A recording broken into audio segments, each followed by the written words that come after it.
If there's one thing television fans love, it's a band episode. I love band episodes, like the SpongeBob episode where they perform Sweet Victory, or the Jimmy Neutron episode where they have a battle of the bands. But you know what I love even more? TV episodes that were so controversial, they're not allowed to air on TV. You see what I did? Yeah, you saw it. The Simpsons and Michael Jackson have a lot in common. Michael Jackson is the most iconic singer of all time. The Simpsons is the most iconic animated series of all time. MJ and The Simpsons also were both known to attract controversy. So what do you get when you mix these two legendary, controversial pop culture staples? A Tune Fridge video.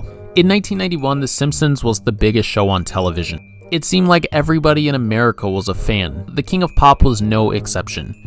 Michael Jackson was apparently a huge fan of the show and called Simpsons creator Matt Groening on the phone. He explained he was sitting in the office late at night when he got a call from Michael Jackson introducing himself. He assumed it to be a prank call and hung up the phone. Jackson called again and insisted it was really him and said that he loved Bart and wanted to be on the show.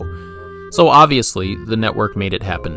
So on September 19th, 1991, in the season 3 premiere, Stark Raving Dad, Homer gets called out for wearing a pink shirt to work in the power plant instead of the standard white. Because of this, Homer is singled out as mentally unstable and is given a written test to prove he's sane. Homer is too lazy to take the test, so he hands it off to Bart to complete, which is why he ends up at the New Bethlehem Rest Home for the Emotionally Interesting, aka Springfield's local mental hospital. That's where he meets Michael Jackson. Well, kinda.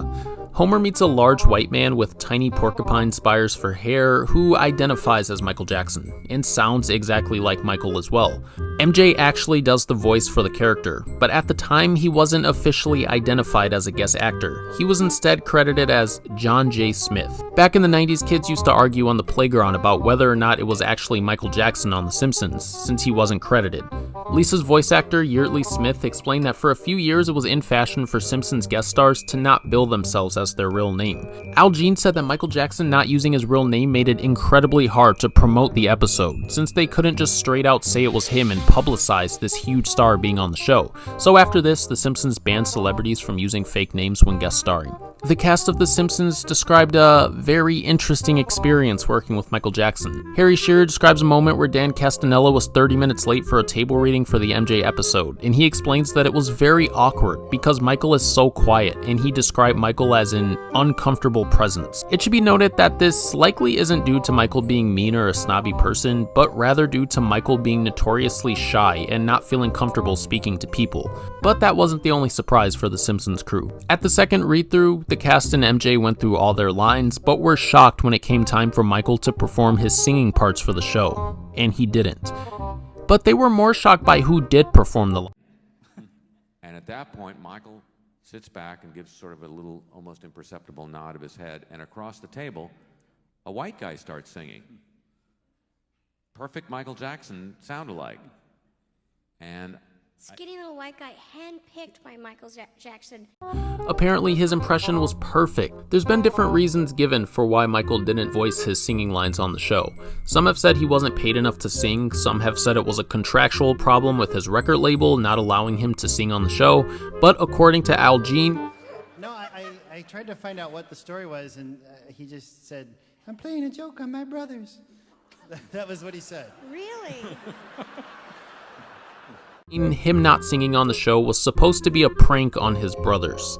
Or at least that's what Michael told him. Not much is known about what the exact prank was supposed to be, but there is some proof that MJ was quite the prankster, so this actually could be a real reason. But regardless, the episode went on as planned and aired in 1991, and it was a really good episode. Mike made several suggestions in the writing of the episode, including a part where he helps Bart write a song. The main theme of the episode was that once someone makes an unconventional choice, they're deemed crazy. But in 2019, almost 3 decades later, the episode was banned from TV. Simpsons executive producer James L. Brooks told the Wall Street Journal that the season 3 episode Stark Raving Dad would be pulled from circulation on TV and not be on any streaming services. The news came after HBO documentary Leaving Neverland was released in 2019, a documentary in which 2 young men accused Michael Jackson of some pretty bad things. Brooks said that the Simpsons crew were all overwhelmingly convinced by the documentary that Jackson was guilty, and all agreed that the episode needed to be banned, saying, "I'm against book burning of any kind, but this is our book and we're allowed to take out a chapter." Al Jean would later elaborate by saying it wasn't just a comedy to him, it was something that was used as a tool, and I strongly believe that. That, to me, is my belief, and that's why I think removing it is appropriate. He would be more specific shortly after, claiming he thinks Michael Jackson was using the episode to groom boys. Wow. That's all pretty crazy, and it's nuts how such a great episode ended up being such a controversial mess. Have you seen this episode, and do you agree with the decision to ban it? Sound off in the comments, and be sure to like this video and subscribe to Toon Fridge for more cartoon content. Hello, person of YouTube. My name is D, and I make videos about cartoons. I genuinely love making videos, and I genuinely love cartoons, so I put a lot of time and effort into making videos about cartoons. So I hope you enjoy. I hope you enjoy these videos as much as I enjoy waffles. And if you're not subscribed, it would mean the world to me if you subscribed and turned on those notifications. And if you are subscribed, thank you. I'm grateful for you. And I hope you drink a lot of water today. Thank you.